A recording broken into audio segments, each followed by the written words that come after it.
नमस्कार दोस्तों, मेरा नाम अरविंद है, ये मेरे पापा हैं। एक्चुअली मैं ये चीज़ जानना चाह रहा था मुझे आपसे कि कहते हैं कि जो प्राइवेट हॉस्पिटल से बहुत लूटते हैं, ठीक है? उसमें कई सारा वो होता है, लेकिन गवर्नमेंट हॉस्पिटल जाते ही नहीं है, ठीक है? तो इसमें क्या डिफरेंस है, मतलब government hospital versus private hospital, services है या नहीं? कौन सी सर्विस अच्छी है? बेटा मैं खुद अपनी प्रैक्टिकल एक्सपीरियंस बता रहा हूँ। बड़े बड़े पैसे वाले पार्टी है, अच्छी नौकरी कर रहे हैं, सब कुछ पैसे भी उनके पास, अच्छी किसी चीज़ की कमी नहीं है। परंतु वो जो है ना, प्राइवेट हॉस्पिटल में जाने के लिए कतराते हैं, क्योंकि ना प्राइवेट हॉस्पिटल वाले से धंधा बन गया है। इन्होंने जो है किसी तरीके से पेशेंट आ जाए ना, बस उसके जो है खाल खींचना है ना। अच्छा, लेकिन प्राइवेट और सरकारी में क्या है कि सरकारी में आपको स्ट्रगल करना पड़ेगा, डॉक्टर के पास लाइन में लगना पड़ेगा, पर्ची बनानी पड़ेगी रजिस्ट्रेशन करवाने के लिए, फिर डॉक्टर के पास दिखाने के लिए नंबर लगाना पड़ेगा, फिर डॉक्टर टेस्ट लिख देगा, है ना। टेस्ट करवानी पड़ेगी, फिर इसके बाद फिर दोबारा ओपीडी में जाना पड़ेगा। ये प्रोसेस है। प्राइवेट में क्या है कि आप पैसे खर्च करो, आपको तुरंत फटाफट नंबर आ जाएगा, तुरंत जाके आप टेस्ट करवा लो, उसके लिए भी पैसे खर्च होंगे, और रिपोर्ट मिल जाएगा, रिपोर्ट के बाद डॉक्टर का सीधा दिखा लो। लेकिन मेरा मानना ये है कि जितने भी प्राइवेट हॉस्पिटल भी वो केस जो है फिर वापस में वो हो जाता है ना, क्रिटिकल हो जाता है, वो वापस जो है सरकारी हॉस्पिटल में रेफर कर देते हैं। अगर वो प्राइवेट हॉस्पिटल वाले अगर अच्छी इलाज करते, फिर क्यों सरकारी में जाकर रेफर करते हैं, है ना। ये आपको एक उदाहरण दिया मैंने, है ना। लोग प्रेफर करते हैं सरकारी हॉस्पिटलों को। आपको थोड़ा सा तसल्ली से डॉक्टर टाइम लगेगा, आपको टाइम लग सकता है, अच्छा। लेकिन इलाज बहुत बढ़िया है, और डॉक्टर एक एक्सपर्ट हो, प्रोफेशनल होते हैं वो लोग। एक दिन में एक इंजेक्शन लगाते हैं, 100 पेशेंट 150 आते हैं। तो वही प्राइवेट में क्या है, 15-20 आते होंगे ज़्यादा ज़्यादा ना। और वो उसमें जो है कोई इतना प्रोफेशनल भी नहीं होगा, जूनियर भी नर्स होंगे, ये वैसे होंगे, वो है ना। तो मैं तो सोचता हूँ सरकारी हॉस्पिटल इज़ बेटर।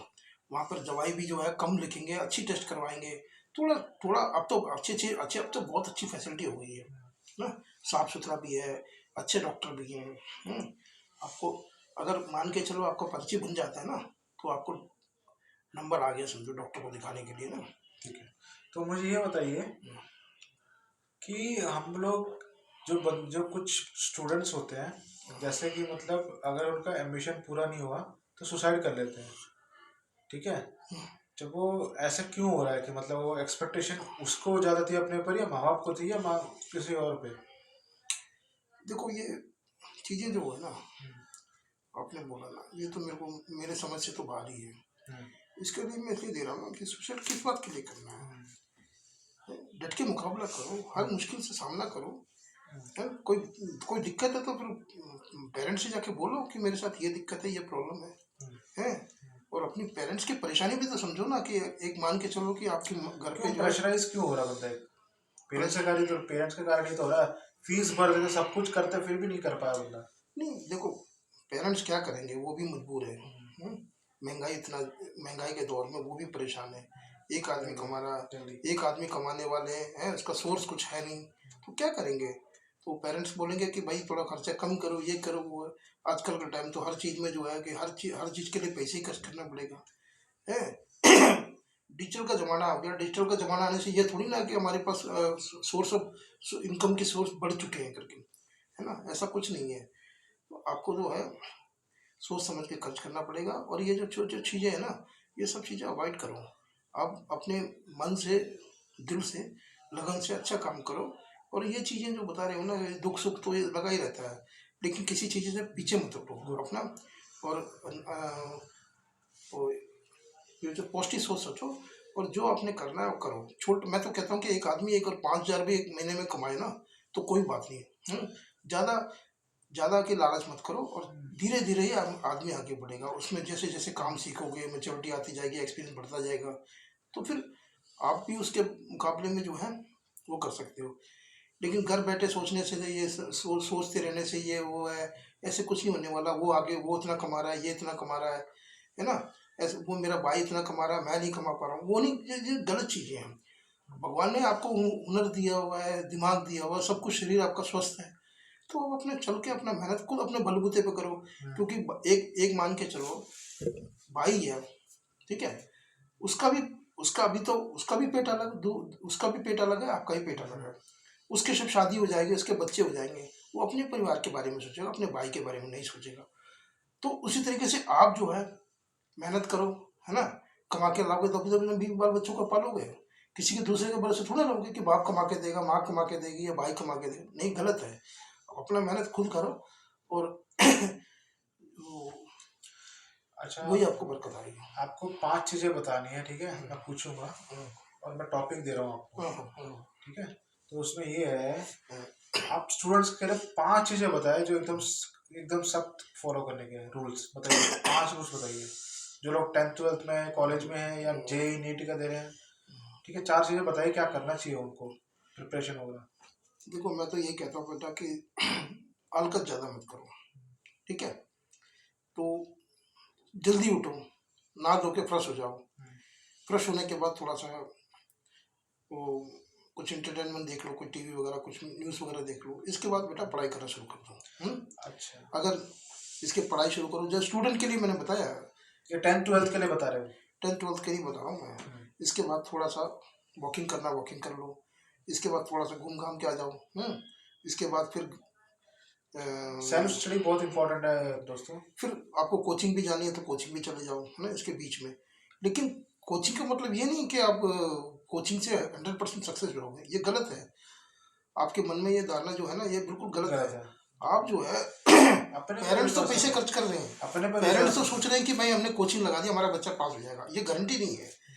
आपको ही मेहनत करना पड़ेगा, आपको सेल्फ एक्सरसाइज करना पड़ेगा, सेल्फ प्रैक्टिस करनी पड़ेगी।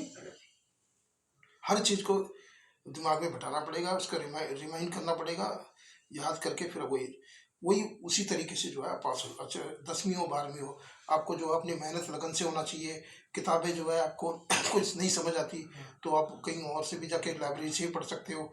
नहीं भी मिडिल तो क्लास रहते हैं। नहीं तो आपके वो मोबाइल में भी अब तो नए अच्छे अच्छे साधन हो गए हैं, उसमें भी देख सकते हो। पहले तो लाइब्रेरी जाना पड़ता था, एक से एक। अच्छा, लैपटॉप भी है, लैपटॉप से भी आपको बहुत से इन्फॉर्मेशन, बहुत से कनेक्ट कर सकते हैं, मिल सकता है। गूगल है। गूगल सर्च करोगे ना, हर चीज़ आपको, मैथमेटिक्स से लेकर हर चीज़ में उसके बारे में, जनरल नॉलेज से लेकर हर चीज़ आपको अवेलेबल है, ठीक है ना। और इसमें क्या है कि ना, आपको असाइनमेंट है, प्रैक्टिकल है, ये सारी चीज़ें प्रॉपरली करनी पड़ेगी। और किताबों के ऊपर भी, ये नहीं कि इन चीज़ों के ऊपर ही आप दिमाग दिमाग लड़ाते रहो कि भाई मेरे पास वो है, मैं मोबाइल से इसका आंसर देख लूँगा बोला, नहीं नहीं।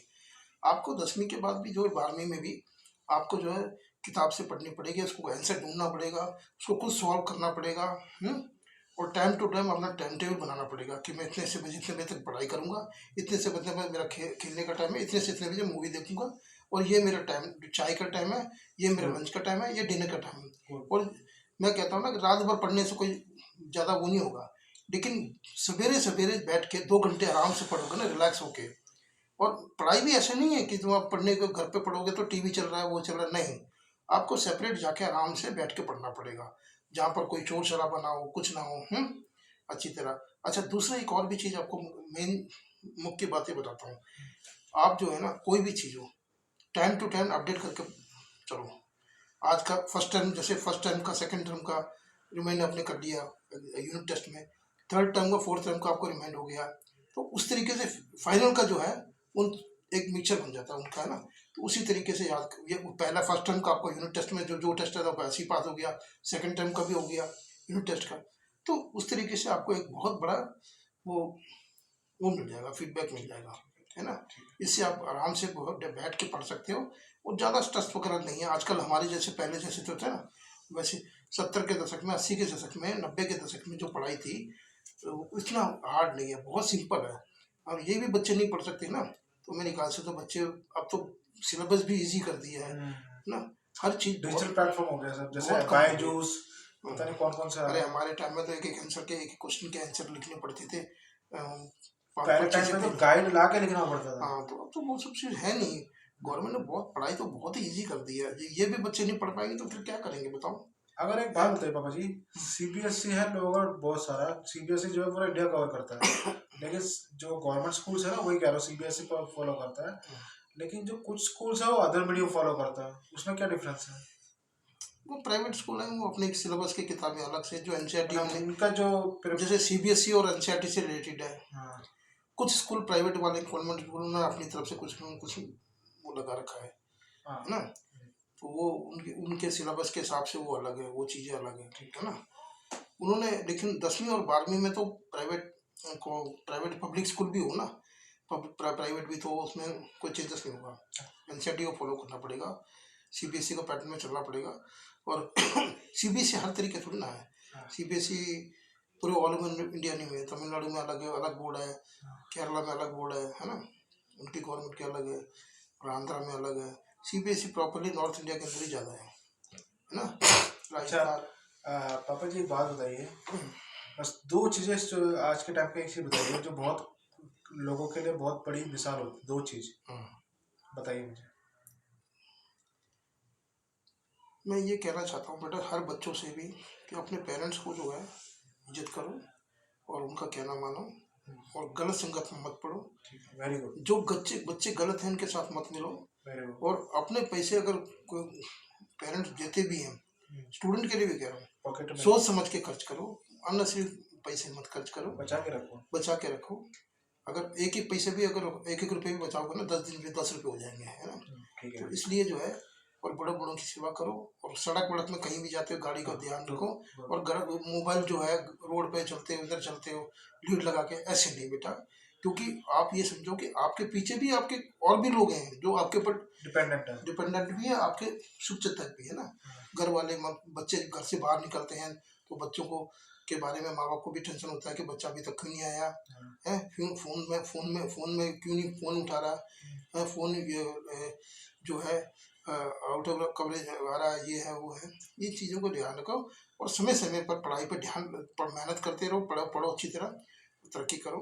आजकल देश में जो है लड़का लड़की में कोई फर्क नहीं है, सभी अच्छे नाम कमा रहे हैं, अच्छे कमा कर। अगर मैं कहता हूँ कि अगर कम भी पैसे कमाओ तो कोई बात नहीं, दिल से काम करो, काम में कोई छोटा बड़ा नहीं होता। ठीक है, ये तो लेकिन मैं कहता हूँ ना कि ईमानदारी से कमाओ, सच्चाई से, है ना, वैसे नहीं झूठ बोल के वैसे करके चल कपट, ऐसे नहीं, ईमानदारी से कमाओ, अपने पेरेंट्स का नाम रोशन करो, और कंधे से कंधे मिला के अपने पेरेंट्स के जो है उम्मीदें पे करो उतरो।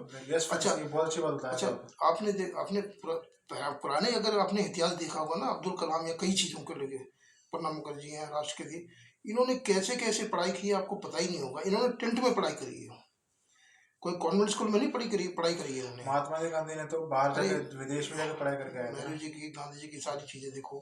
अच्छा, दूसरा अब्दुल कलाम तो जो है राष्ट्रपति थे ना जो हमारे, उन्होंने तो अखबार भी बेच के गुजारा किया है ना, स्कूल का खर्चा निकाला है। इन चीज़ों से कुछ सबक सीखो, ठीक है ना। ये नहीं कि आपके पूर्वज जो बड़े राजा महाराजा थे या नवाब थे, ऐसे नहीं, गरीब लड़के हैं बेटा आजकल। अब हम पेरेंट्स यही समझते हैं कि हमने जो गरीबी देखी हमारे बच्चे ना देखे करके।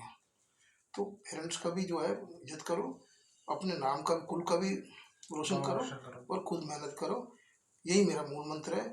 और दूसरा है, सबके साथ में जो है कहना चाहता हूँ कि बार बार कि कहीं भी जाते हो, और खर्चा ज़्यादा मत करो, उल्टी सीधे होटल में जा रहे उधर जा रहे खाओ पिए इधर मत खर्च करो। इससे जो है कि आप अगर कमाई भी कर रहे हो तो भी आपके घर का जो है बजट खराब हो जाएगा। ठीक है। सोच समझ के खर्च करो, और समय निकाल के मंगलवार के दिन और शनिवार के दिन, मंगलवार के दिन हनुमान चालीसा पढ़ो, शनिवार के दिन शनि का जो है वो पूजा करो। और मैं कहता हूँ कि भगवान के जितना पूजा करोगे ना उतना ही अच्छा, भगवान को भी मानो, है ना।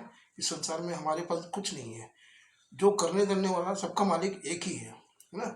बस मेरा यही कहना मानना है, और इसी से जो है इसी को फॉलो करो बस। Thank you. बाकी मेरी शुभकामनाएं आपके साथ है। जो आप 10वीं और 12वीं के लिए बोलो कुछ ऑल द बेस्ट। आप जो है, और 10वीं और 12वीं वालों को बच्चा बताता हूँ, बेटे मेहनत करो, अच्छे नंबर से पास हो जाओं। आपके जो मम्मी पापा हैं, बेशक आप फेल होने से बच रहे हो, ठीक है वो भी चलेगा, लेकिन पास जरूर हो जाओगे। हाँ, पास जरूर हो जाओगे। ये थोड़ी ना कि आप कोई वैसे कोई मंत्र तो है नहीं, आपको मेहनत करना पड़ेगा, मेहनत ही एक सवाल है। और मैं कुछ बताता हूँ, कुछ बच्चे स्टूडेंट्स जो होते हैं ना वो ट्यूशन क्लासेस लेते हैं, ठीक है, और मार्क्स उसमें भी कम आ जाता है कई बार। तो मैं ये कहता है पेरेंट्स को थोड़ा अपना थोड़ा वो पेशेंस रखना पड़ेगा हर चीज़ में। तो हम इसके लिए क्या कहोगे आप कि जो बंदे ट्यूशन पढ़ रहे हैं, जो बंदे अपने होम स्टडी करते हैं, फ़र्क क्या है उसमें, और ट्यूशन पढ़ने के बाद भी जो है मतलब हमारा वो उसकी आउटपुट नहीं मिल रहा। तो इसका तो मतलब ये है ना कि आप ट्यूशन के भरोसे क्यों बैठ रहे हो? ट्यूशन जा रहे हो, पेरेंट्स लगा रहे हैं, वो अपने मन की संतुष्टि के लगा रखे हैं कि बच्चे भाई नहीं, अगर तो रिजल्ट गणित ना आए में पर्टिकुलर। कमजोर हैं, हाँ। साइंस में कमजोर हैं, तो वो उस लिए लगा रखे हैं, है ना, फिजिक्स में या केमिस्ट्री में। लेकिन आपको मेहनत भी तो करनी पड़ेगी ना, क्योंकि एग्जामिनर कोई एग्जाम में आप ही लेने जाओगे, एग्जामिनर वो थोड़ी ना कोचिंग वो टीचर थोड़ी ना जाएगा तुम्हारे को वो कि भाई एग्जाम देने, तुम्हें तो मेहनत करनी पड़ेगी ना। तो मेहनत करो अपने दिल से, तो कोई ज़्यादा देर नहीं है। तुम आप अगर यूपीएससी की भी एग्जाम की तैयारी करोगे, एसएससी का भी ना, रात दिन मेहनत करोगे तो सफल हो जाओगे, कोई ज़्यादा मुश्किल नहीं है, ठीक है। है ना। अब तो मेरे ख्याल से यूपीएससी में भी गरीब उतर के भी बच्चे भी उभर के आ रहे हैं, एसएससी में भी ना, तो पहले जैसी बात नहीं है ना। ठीक है, ठीक है, ठीक है, ठीक है सर। ठीक है, dear sir, madam sir, students, it's okay आज का।